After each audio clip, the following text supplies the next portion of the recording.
Hello Nigerians, you're welcome to the newspaper review here on TAF TV, where you give you the opportunity to see and hear the reactions of Nigerians regarding every single headline that is making rounds this very day. Remember, you also can be part of this show, like I always say. Do well to slide to our comment sections, drop your reaction just like every single Nigerians out here. My name is Eya Okeme and I'm your host for today. Alright, now let's hit to the headlines and see what the headline has for us this very day. Now, today being September 2nd, 2024, we're considering the Daily Trust. And the bold headline on the Daily Trust here says, petrol price may rise as NNPCL admits financial strain. Details of that is found on page 4 and page 6. Sub-story under the Daily Trust says, end bad governance. Protesters for trial in Abuja, Kano, Kaduna, Borno today. Details of that is found on page 4. CBN mum over bulletproof SUV for governors and deputies. Details of that is found on page 28. Moving on, we're seeing on page 40. 21 billion naira jumbo pay. Sirip sues Akpabio Abbas for fixing National Assembly running costs.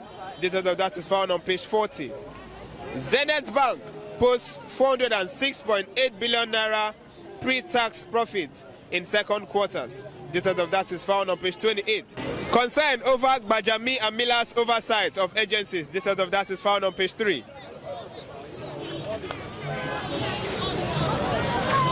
Moving on, we're considering the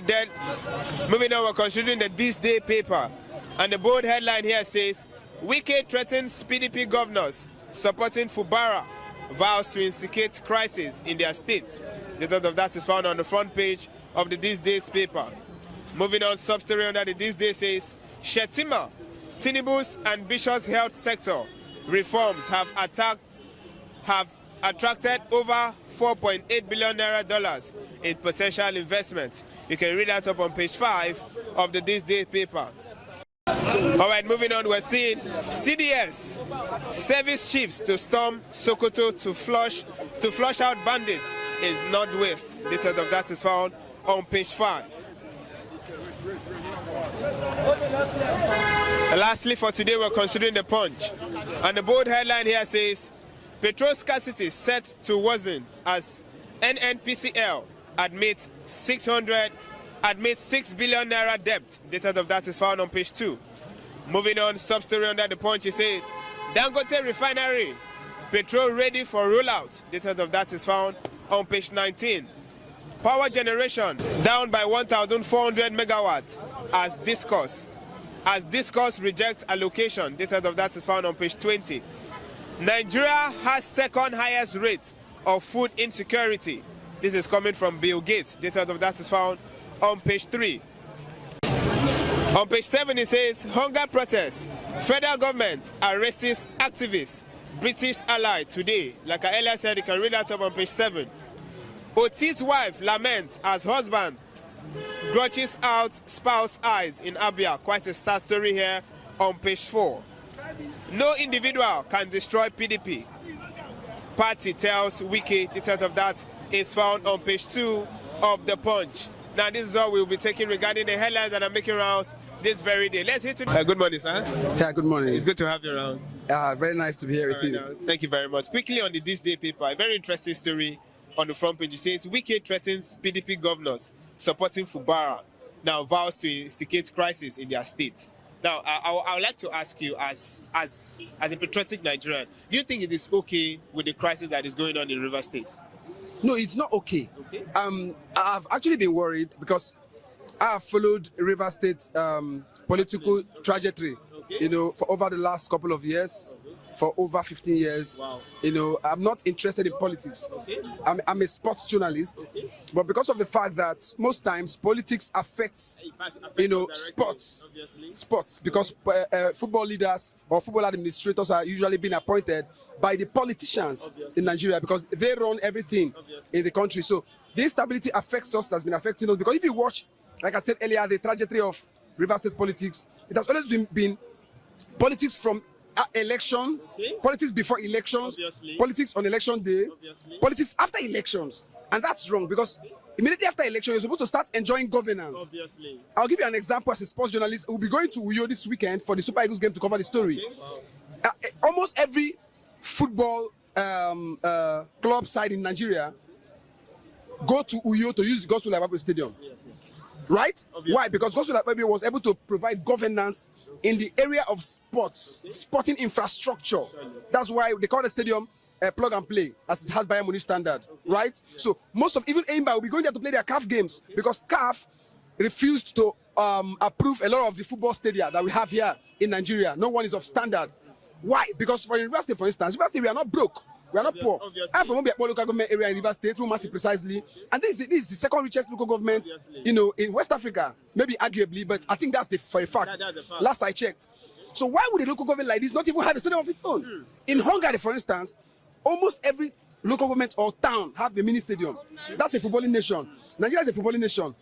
But we're not replicating it. Sorry, I'm dragging it to sports. If you look at countries like Saudi Arabia, they are driven towards sports, tech, modernization, development. So the issue Wike and Fubara are having in River State is another politics going on instead of governance. Because SIM is supposed to be focused on providing governance for the people, infrastructure, housing, healthcare, and other things. But now he's busy probably fighting with his boss or his principal, right? So that's affecting the, and PDP needs to rise up to the occasion and find a way to sort it out. I followed some Wike's last interview we had with some journalists at an apartment or whether his office. He was talking about the fact that most of the persons that were appointed for in the reconciliation committee are biased, are people who don't want it. So you see the man is, I'm not making excuses for him. I'm just trying to strike a balance in my analysis.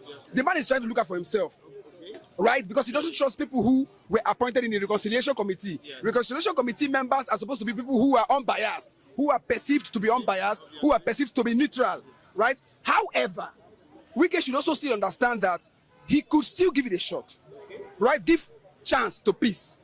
One of my friends, if he wants to urinate, he will say, give peace a chance. You know, so he needs to give peace a chance, right? So that at the end of the day, the people's interest should be fundamental, should be paramount.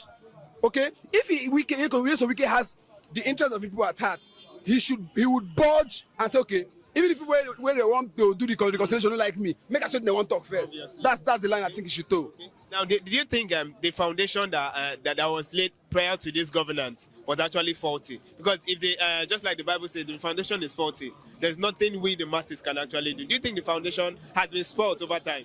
You mean the foundation of PDP? Yes. Yeah, the foundation of most political parties in Nigeria have been flawed. Okay. I give you a reason. Generally, governance in Nigeria, or our leaders, have refused to obey the rule of law. If you take a look at, deep look at most political parties and their trajectory and their antecedents, they go against their own constitution. They go against their own laws. Please hold on. Baby girl, please, you're obstructing. You've been caught on camera.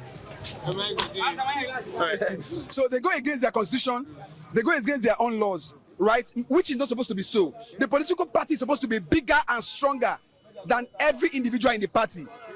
But now you see in a case where, or situations where, somebody like Yeson Wike is bigger than the PDP. Obviously. Somebody like Tinubu is bigger than the APC. The party can no longer control you as the person that passed through the party as using it as a channel to get to the office where you get to, or you got to, right? So the party is supposed to be in charge of its affairs, right? So that individuals in power, the leader of the party is not supposed to be the governor.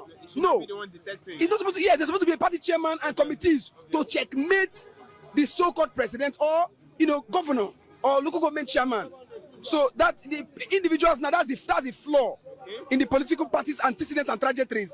The individuals elected into office are stronger now than the political party, right? You see a case where even some elected individuals are stronger than the constitution of our country. So that is a flaw in itself. All right, now, so what's your best advice to Nigerians? Being a democratic nation, what's your best advice? Is Nigeria a democratic nation? That's what we see. On paper. Well, first of all, every citizen of Nigeria should be law-abiding. And then the political class should learn to obey the rule of law. I would talk to the judiciary. The judiciary should understand a new CJN has been appointed. Ekekere, I think that's her name. Ekekere Eku or whatever, if I pronounce it well.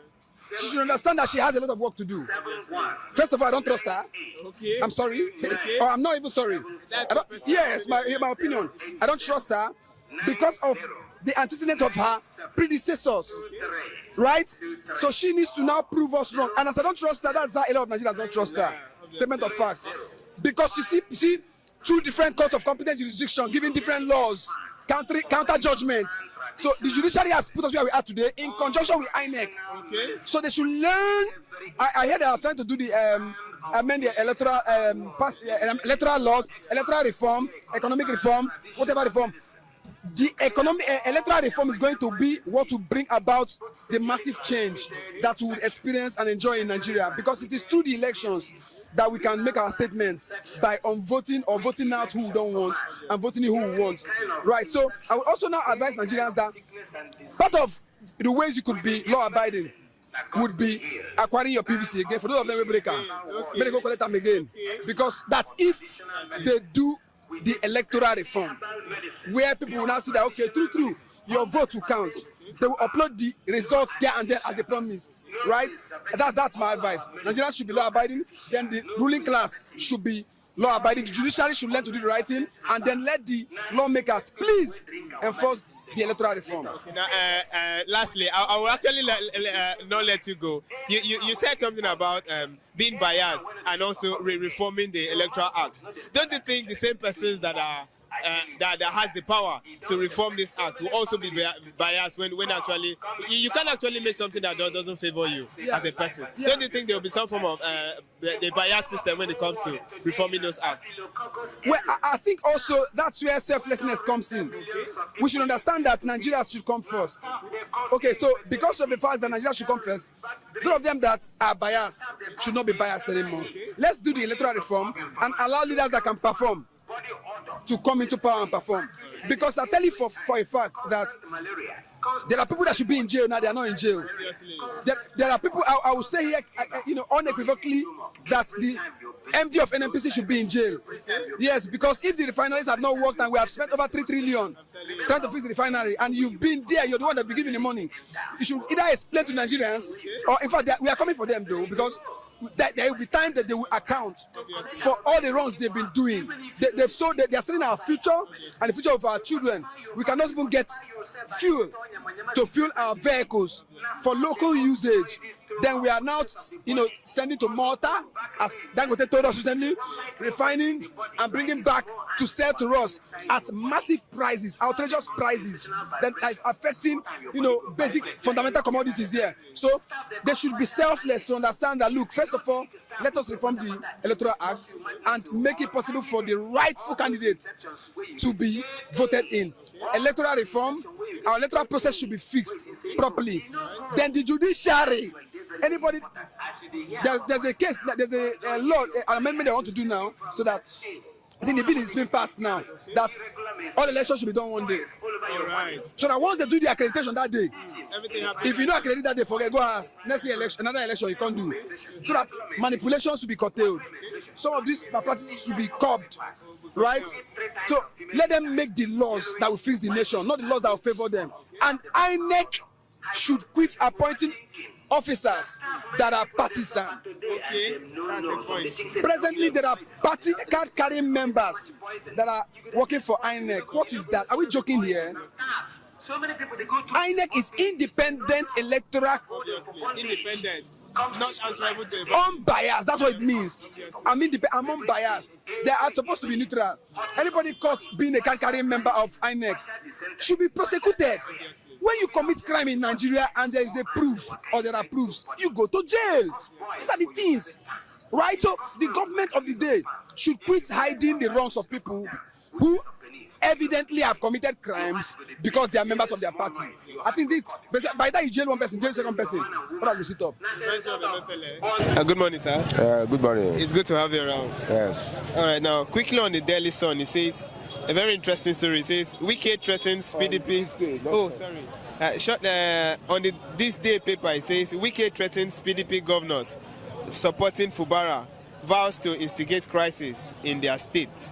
Now, the big question is, let's speak it from this angle. Is Wike still a boss in Rivers State? I don't think. Okay.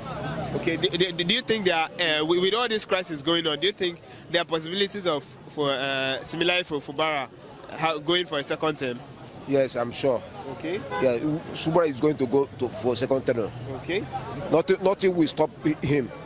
Okay. Nobody will stop him. Okay. Nobody. Do you actually think he will still win in PDP? You still win PDP. Okay. Forget about anybody. Wike is doing. He can do impossible, but he will stop Fubara not to go to second term. Okay. Now, what do you think actually started this fight between Wike and Fubara? What started that is greedy of part of Wike. Okay. That's the thing. Okay. Greed from his own part. Yes. Okay. So, do you think if Fubara actually played along with Wike's demand, do you think there would have been crisis? Wike is a strong man. You don't know that man. Okay. You don't know that man. Okay. What Fubara is doing is good. Okay. One person can hold a whole state like this to ransom. Okay. That's Fubara is a peaceful man. He's a peaceful man. Yes. Doesn't want problem. So, as a citizen of this particular nation and this state, what's your best advice to our dearest governor, similarly Fubara, in times like this? My advice to him: so keep encouraging. Okay. No fear. May nothing shake out. No shaking. We are behind him. All right. Thank you. To hear and see what Nigerians got to say. Remember, you also can be part of this show. Come and slide to our comment sections and drop your reactions, just like every single Nigerians out here. My name is Ayo Keme, and I have been your host for today. Do well to take care of yourself.